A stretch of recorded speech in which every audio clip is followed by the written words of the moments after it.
Editorial Atlántida es una empresa que fue fundada en 1918 por Constancio C. Vigil, un uruguayo que había venido a Buenos Aires. Era una empresa editorial que tenía distintos productos. Lo original en ese momento de Editorial Atlántida es que había creado un producto para cada integrante de la familia. Una revista que se llamaba El Gráfico, que era una revista de deportes pensada para el padre, Revista para ti, una revista para la mujer, y Villiquen, que era una revista pensada para los niños.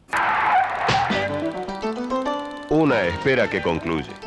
Una espera que se renueva cada lunes. Villiquen renace todas las semanas entre ideas, tintas y colores. Desde el comienzo se autodefinió como la revista de los niños, porque era un producto masivo que llegó a vender millones de ejemplares en nuestro país y en el resto del continente. Yo comencé a trabajar en Villiquen en el año 2008. Para ese entonces la revista ya era un producto establecido que tenía casi 90 años y tenía una estructura de contenidos que se repetía todos los años, siguiendo mes a mes el contenido escolar. Mi trabajo era hacer exactamente eso, pero era como una herencia que yo había recibido y no sabía muy bien el origen de por qué se hacía de esa forma, ni cómo había logrado la revista llegar a instalarse en la cultura popular. En el año 2012 me llama mi jefe un día y me dice: vení a mi oficina porque te quiero presentar a alguien. Hay una investigadora británica que se va a dedicar a estudiar la historia de Villiquen. Todo lo que yo sé sobre la historia de Villiquen lo sé gracias a Loren y su investigación.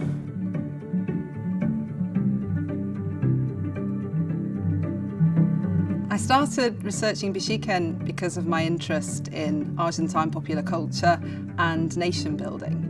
I'd done my PhD on Argentine serialized radio drama, La Radionovela, and I've been researching the radio archives with that. And these were paper archives. They weren't sound archives, it was too early for recordings. So I've been looking at the folletines, the pamphlet-like publications that were sold in news kiosks. And so from there I developed this interest in print culture and magazines. And Villiquen is such an important magazine in Argentina. So the first time I visited the archives was 2012. This has been a very long project. I knew it was an important magazine, that people had talked to me about it, how they'd grown up with it. I knew that this was going to be a really special archive. What I didn't realise was that for the next 10 years I was going to be immersed in trying to tell the story of this extraordinary magazine.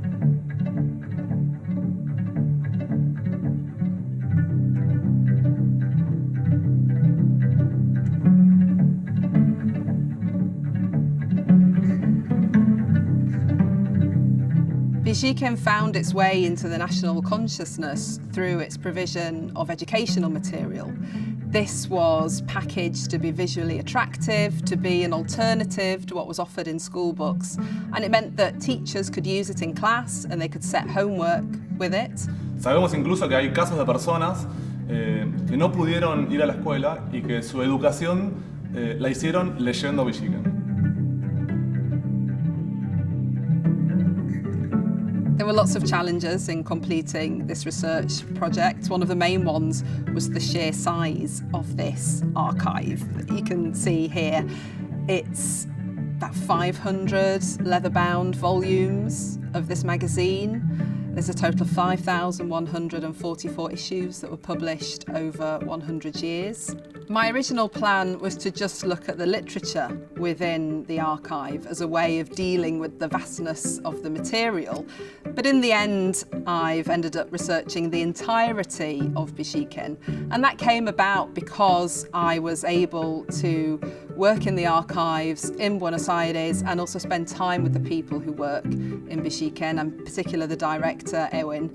And in conversations with him, he would always remind me of the importance of illustration in the magazine and how it would be a shame if I didn't reflect upon that as well in the research project. Parte de esa herencia que recibí cuando empecé a trabajar en Villiquen, parte de lo que estaba en el aire era la cultura visual de la revista, que estaba llena de ilustraciones, de historietas. Hubo un montón de dibujantes históricos famosos argentinos que habían pasado por la revista.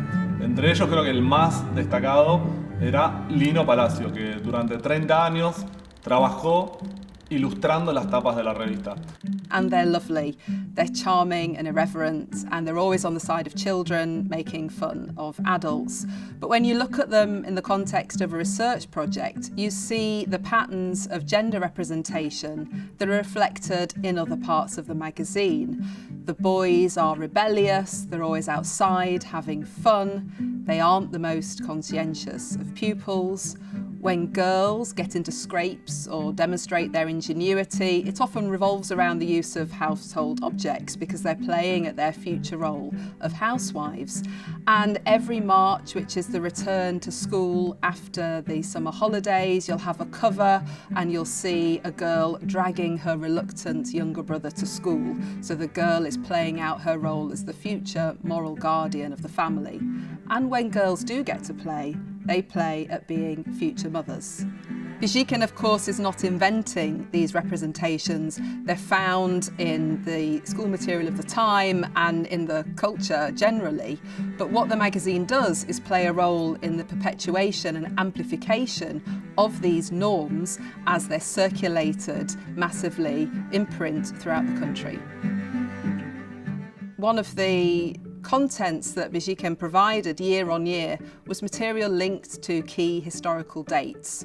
So in the run-up to the 9th of July, for example, the Day of Independence, Bijiken would publish all sorts of material about that historical date, contextualizing it, packaging it interestingly in comic format, for example. Desde chico, en mi familia, cada vez que nosotros teníamos que hacer alguna tarea para la escuela, por alguna fecha patria, nosotros teníamos que generalmente recortar o traer las figuritas que salían en la revista Bijiken. Pero yo, por ser el menor de 3 hermanos, siempre me tocaba ir a buscar en la caja donde estaban todas las revistas Bijiken y yo encontraba casi todas las revistas recortadas por mis hermanos. Entonces yo tenía que buscar, por ejemplo, un Cabildo y no lo encontraba porque ya mis hermanos habían recortado y recién ahí mis padres me compraban la revista. Throughout its life as a print magazine, Bijiken always talked about the past, about the nation's history, in this cyclical way of linking it to the school calendar. And it took 30 years for the magazine to feature events from the contemporary world. And the first time that this happens is in the late 1940s, during the presidency of Juan Perón. And Perón and his wife Evita appear in the magazine in photographs and in illustrations. And under this government, the school curriculum was changed, and those changes are also reflected in the magazine. From that moment on, Bijiken is more engaged with the outside world and features more content on contemporary events such as the moon landing, and also pays attention to national politics. And this is reflected around the time of the 1976 to 83 military dictatorship, at the end of which comes the Falklands or Malvinas War. Señorita, Bijiken trae todo sobre las Malvinas. Un mapapóster gigante.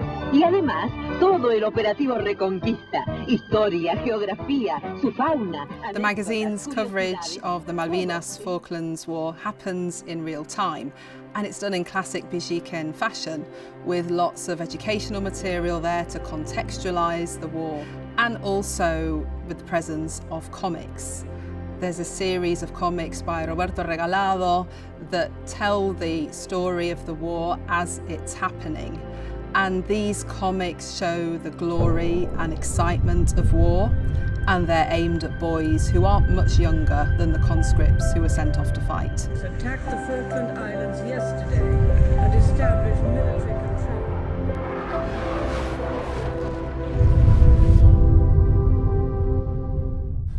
En el año 2019 se cumplió el centenario de Bijiken y fue la primera revista infantil del mundo en llegar a los 100 años de vida.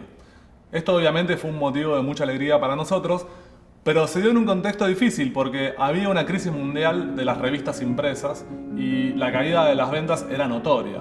Cuando llegamos a la empresa teníamos 22 revistas. La verdad es que las marcas eran muy grandes, pero habíamos perdido las audiencias. Por eso el enorme desafío era volver a conectar con esas audiencias. Y definitivamente ya no estaban más en el papel, sino que hoy estaban en el mundo digital.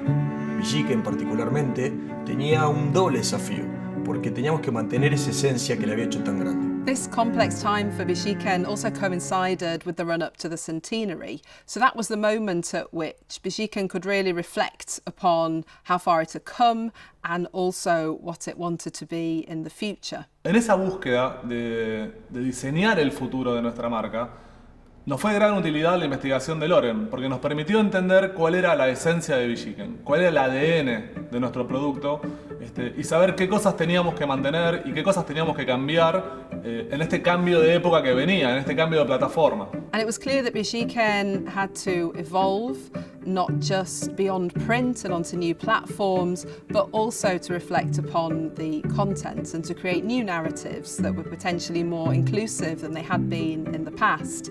And my historical research had shown how Bichiken had talked about the great men of the nation, los grandes hombres de la patria, for 100 years. So it seemed to me the opportunity to change that narrative and to include women in the story of Bichiken. Y así fue como creamos el libro de las grandes mujeres de Latinoamérica, que pensamos que fueran 100 para que coincida con el centenario de nuestra revista. Este libro es un libro ilustrado con biografías de mujeres y en la selección de las mujeres que figuran ahí en el libro hicimos mucho hincapié en la diversidad. Incluimos a mujeres de toda la región latinoamericana, tanto mujeres históricas como contemporáneas. Ahí también tenemos representadas muchas distintas esferas de influencia y de experiencias vividas. El libro fue muy bien recibido, especialmente por los docentes que nos contaban que usaban esas historias de las mujeres para trabajar la temática en el aula con sus alumnos. Y a partir de esos comentarios nos dimos cuenta que había una necesidad en los docentes de tener material que tratara estos temas. Y además que fueran de acceso libre y gratuito. Y por eso desarrollamos la plataforma Grandes Mujeres Latinoamericanas. Este es un proyecto transversal, educativo, que cuenta con un montón de recursos educativos descargables, listos para usar en el aula. Y entre esos recursos, uno de los más importantes, o por lo menos los que a mí más me gustó hacer, fue las animaciones que contaban en el formato de dibujo animado la historia de las mujeres. Eran como la puerta de entrada a las biografías previo al trabajo propiamente educativo. Y fue posible, además, hacer esto gracias a este encuentro que se dio entre la academia y la industria, que de alguna forma expresamos Loren y yo dirigiendo en conjunto este proyecto. Mi deseo para Bichiken es que vuelva a tener la misma grandeza que tuvo durante muchísimos años. Que vuelva a ser ese producto que todos los chicos esperábamos y que para divertirnos, para hacer la tarea, siempre lo teníamos en casa. El ADN de Bichiken, su esencia, está viva en esta nueva etapa. Su espíritu de enseñar, de ayudar a conocer el mundo, de incentivar la curiosidad en las personas y especialmente en los niños, es parte de nuestro trabajo cotidiano y es parte de lo que define hoy a Bichiken. Bichiken is already in its post-print phase. It's moving towards being a multi-platform product. And my hopes are that that journey can continue. It's a journey of innovation, of encouraging curiosity, of encouraging inquiry, which was really what the spirit of Bichiken was always about.